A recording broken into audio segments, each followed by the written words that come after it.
Hiya guys, Chris at Arena Studio with another quick tutorial for you. Today's tutorial is we're going to show you how to beef the drums up on this track. The track is a new single from 17-year-old UK singer-songwriter Louise Green. She's written the song herself. It's called I'll Lie, and we have done a little bit of the tracking on it and sort of helped arrange the song.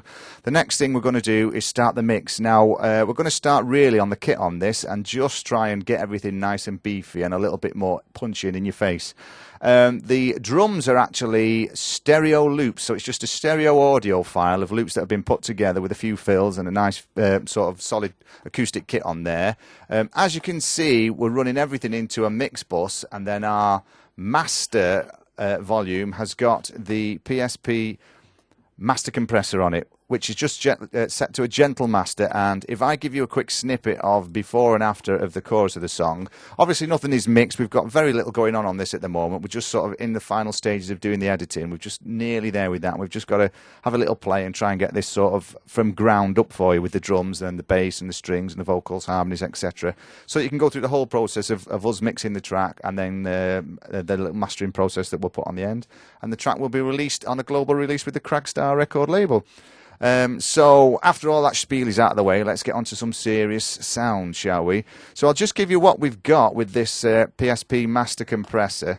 And I'll say you did it right, played all the notes at the right time. Deep down inside, I think you know I really like. And I'll say, can I show you that? So as you can see, we're using that just to glue everything together. So I'm going to drag that. I'm going to leave that on, set on the gentle master setting. I love this. It's a really nice piece of kit. It just glues and warms everything up for me on the end process. So I'll drag that out of the way for you. And then we'll take a look at what we've done to the drums. We've actually got the drums bussed to a drum bus, stereo drum bus. I've actually just slapped a little bit of the vocal verb on there just to sort of gel it in a little touch as well. Nothing else on there. One or two little plugins that I've deactivated or had a play with already. But I'm not quite convinced of where we're going to go with the mix yet. So, like I say, everything is bussed to the mix bus. And the master bus, all the effects that we put on the master is then bussed into the mix bus. I would just prefer to do it that way. We just find it does it what we need. The drum track, right. The most important bit so far. Let me just solo the drums, and then we can hear what we've got.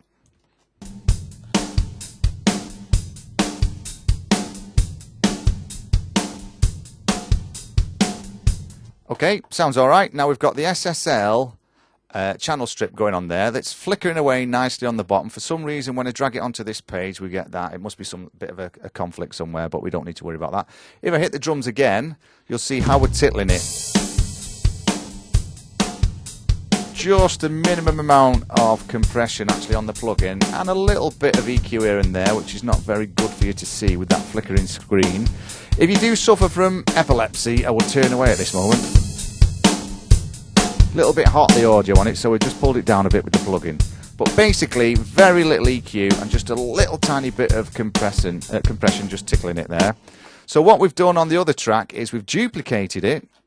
Exactly the same, just copied the track, same settings on the SSL channel strip. I'm a big believer in using the channel strips because it just saves on your PC or anything else that you're running on the resources, because you've got your compressors, your EQ and all this type of stuff all on one plugin rather than loading them up. You can put an EQ and a compressor and more EQs, and before you know where you are, your computer's screaming at you to sort of take something off, and you end up with the dreaded freezes and crashes. So I think if you can drag these onto your audio tracks, this type of stuff, I mean, there is a standard sort of audio track in there anyway, in all the plugins and the standard DAWs. So, you know, they vary from system to system, but it's all basically the same principle.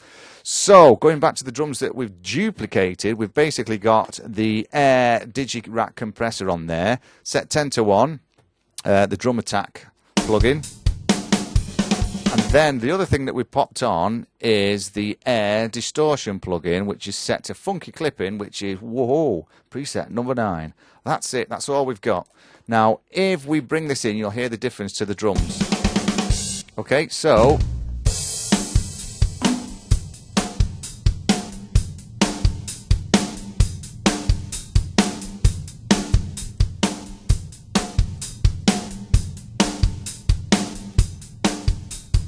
a massive, massive improvement. Just that little bit of distortion. It's basically like, oops, there's the other computer dinging.